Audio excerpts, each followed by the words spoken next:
Have you ever felt that strange emptiness after getting exactly what you wanted? That hollow sensation when the new car, the promotion, the perfect Instagram post, or the night of pleasure fails to deliver the lasting happiness it promised?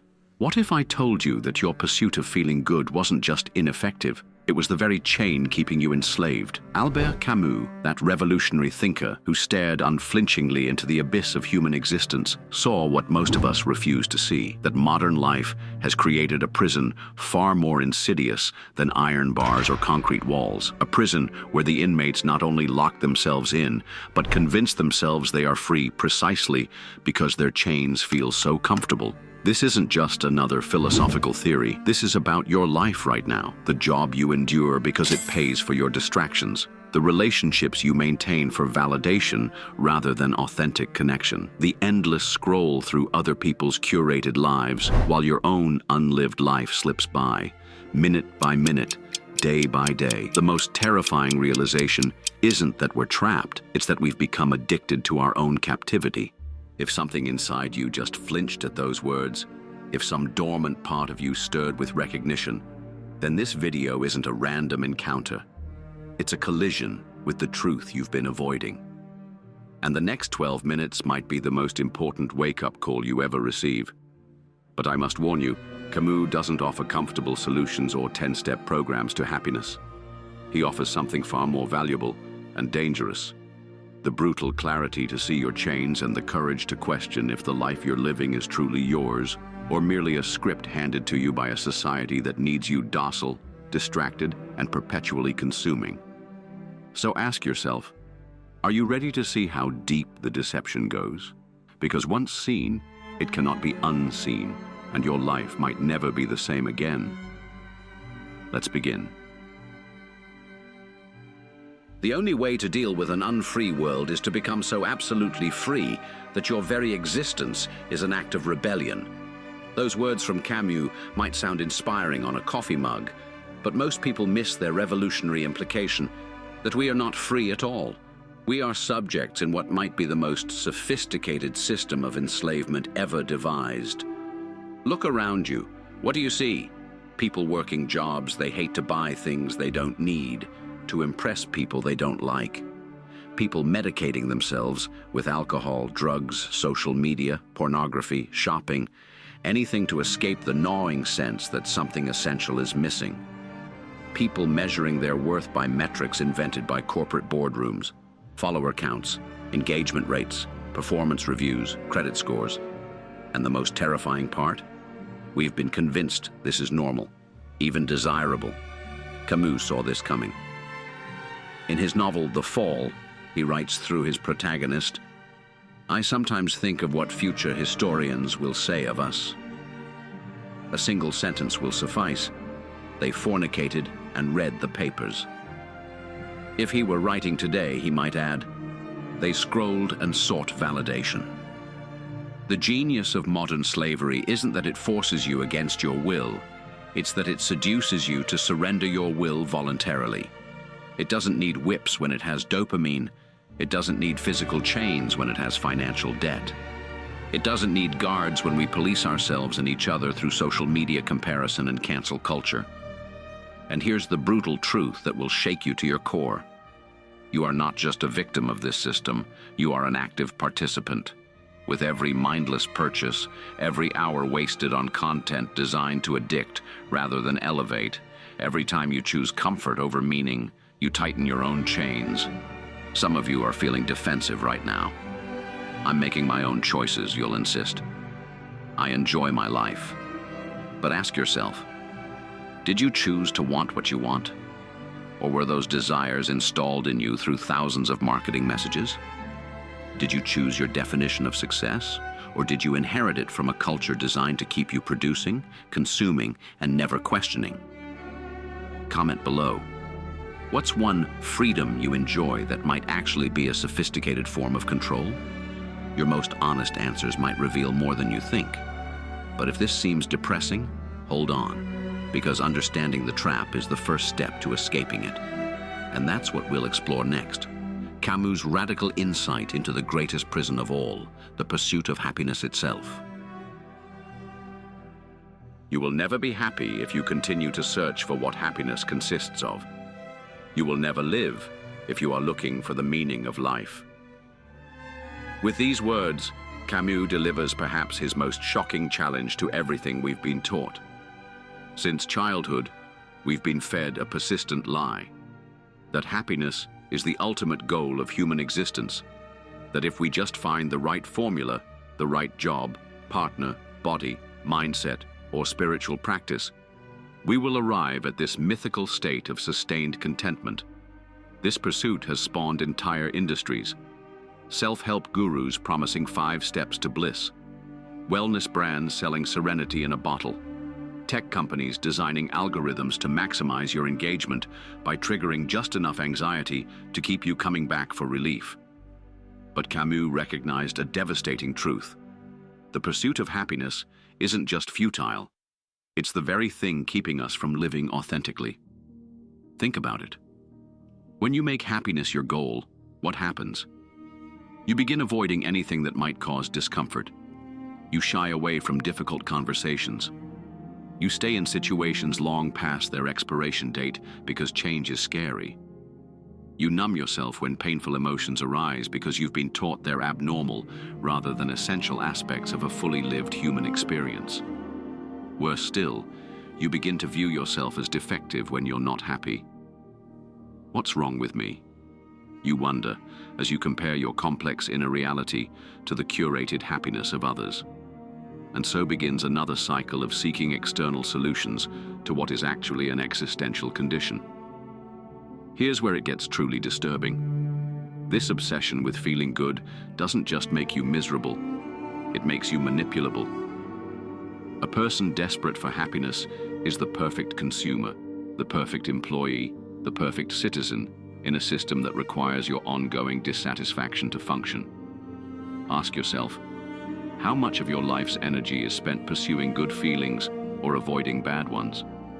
How many of your decisions are based not on what's true or meaningful, but on what will provide comfort or validation? If you're starting to see your own patterns in this description, drop a 1 in the comments.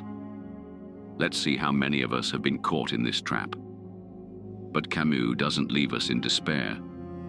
Instead, he offers a radical alternative, one that doesn't promise happiness, but something far more valuable: authenticity. And that's what we'll explore next, as we uncover how the absurd might be our greatest liberation.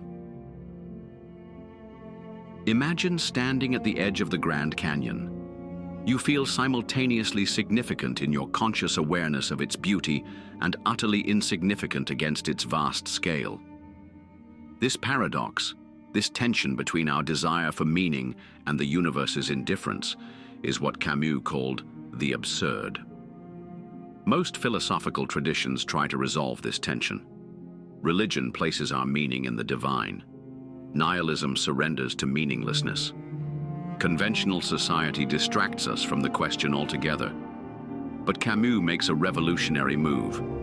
He suggests we should neither escape the absurd nor surrender to it, but embrace it as the very condition that enables authentic freedom. The struggle itself toward the heights is enough to fill a man's heart. He writes in The Myth of Sisyphus, his essay about the Greek figure condemned to push a boulder uphill for eternity. One must imagine Sisyphus happy. What could this possibly mean? How could Sisyphus, the ultimate image of futile labor, be happy?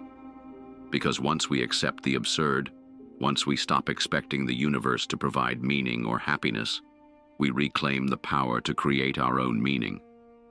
We are no longer slaves to outcomes or external validation.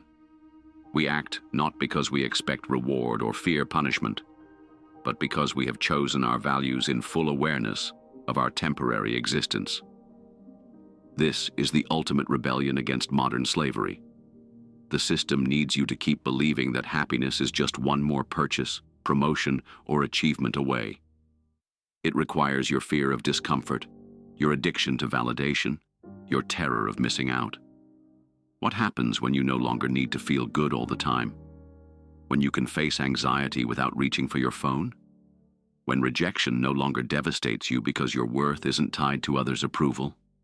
When death becomes not something to deny, but a reality that makes each moment precious, you become dangerous to the status quo. You can no longer be controlled through your desires and fears. This is the freedom Camus offers. Not a freedom from suffering, but a freedom to live truthfully within the human condition, with all its pain, uncertainty, and moments of inexplicable beauty. Think about a time when embracing discomfort led to your most significant growth. Share it in the comments. Your story might be exactly what someone else needs to hear right now. But this freedom comes with responsibility, and that's what we'll explore next. How to live as a rebel in a world of slaves. The only way to live in the midst of incoherence is to adapt oneself to it, Camus wrote. But adaptation doesn't mean surrender. It means strategic rebellion, a calculated defiance that doesn't just reject the system, but transforms your relationship to it. What does this rebellion look like in practical terms? Let me be clear. It's not about quitting your job tomorrow, moving to the wilderness, or disavowing all pleasure. The rebel's path is more subtle and more powerful than these external gestures. It begins with awareness. Notice how often your actions are driven by the need to feel good immediately, rather than what aligns with your deeper values. Observe how frequently your choices are influenced by what others might think, rather than what you know to be true for yourself. This awareness alone is revolutionary. In a world designed to keep you distracted and reactive, the simple act of paying attention to your own life is a radical step. Next comes the most challenging part: embracing discomfort as the price of authenticity. This doesn't mean seeking suffering. Camus was no masochist. But it means recognizing that meaningful living often requires difficult emotions. The conversation you've been avoiding with your partner. Have it. The creative project you've been too afraid to start because you might fail. Begin it. The beliefs you've inherited but never questioned. Examine them. Each of these acts requires facing the discomfort that the happiness industry has taught us to avoid at all costs.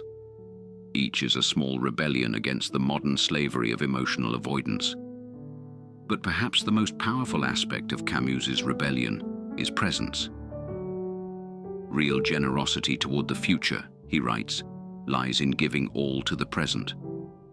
While the system wants you perpetually anxious about the future or regretful about the past, the rebel insists on living now, in this moment, with all its imperfections and possibilities. Think about how revolutionary this is in a culture of constant optimization.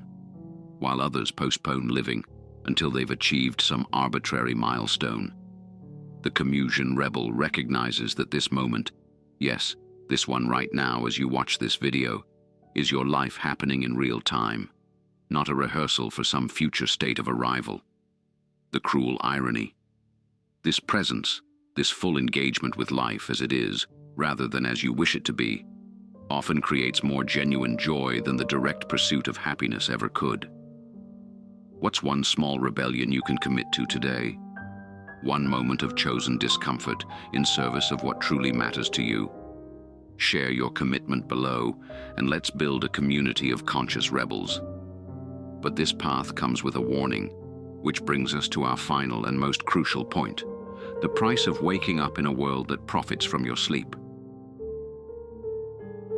The struggle itself toward the heights is enough to fill a man's heart, Camus wrote. But let's be honest, struggle is still struggle. Awakening to the reality of modern slavery and choosing the rebel's path isn't easy. It comes with costs you should understand before proceeding.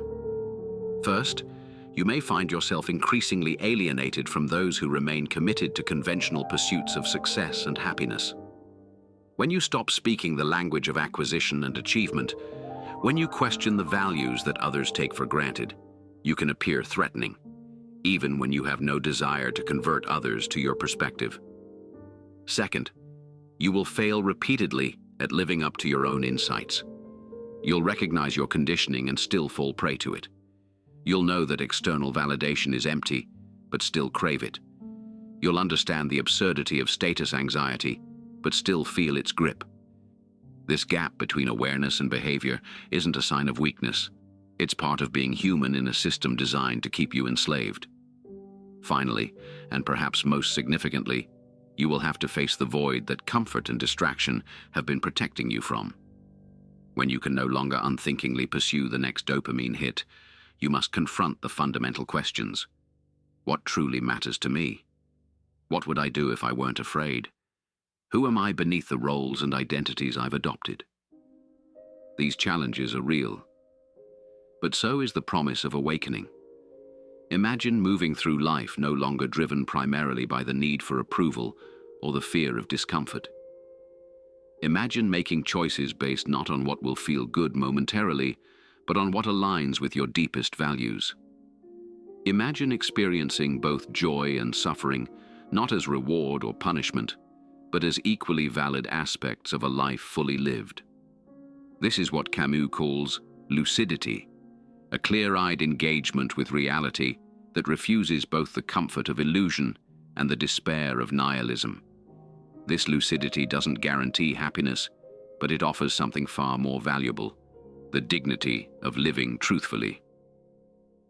In the midst of winter, Camus wrote, I found there was, within me, an invincible summer.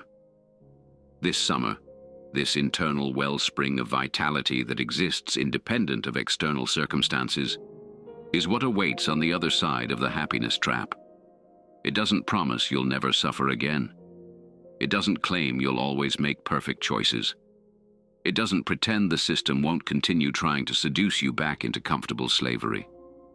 What it offers instead is the possibility of becoming the author of your own life, rather than a character in someone else's script. It offers the capacity to create meaning, even in a universe that provides none. It offers, in the end, the only freedom that matters, the freedom to be fully human in all your glorious imperfection. So I ask you now, will you take the blue pill of comfortable slavery, returning to the pursuit of happiness that keeps you docile and manipulable? Or will you take the red pill of Camusian rebellion, embracing the beautiful struggle of authentic existence? The choice, as always, is yours. But know this: having heard these words, having felt that resonance of truth within you, something has already begun to awaken. And once awakened, it becomes increasingly difficult to go back to sleep. If this video has sparked something in you, write "I choose lucidity" in the comments. And don't forget to subscribe, because our next exploration will take you even deeper into what it means to live as a conscious rebel in an unconscious world. Remember, the system counts on your forgetfulness, your distraction, your return to comfortable patterns. The greatest act of rebellion might be simply remembering what you've recognized today.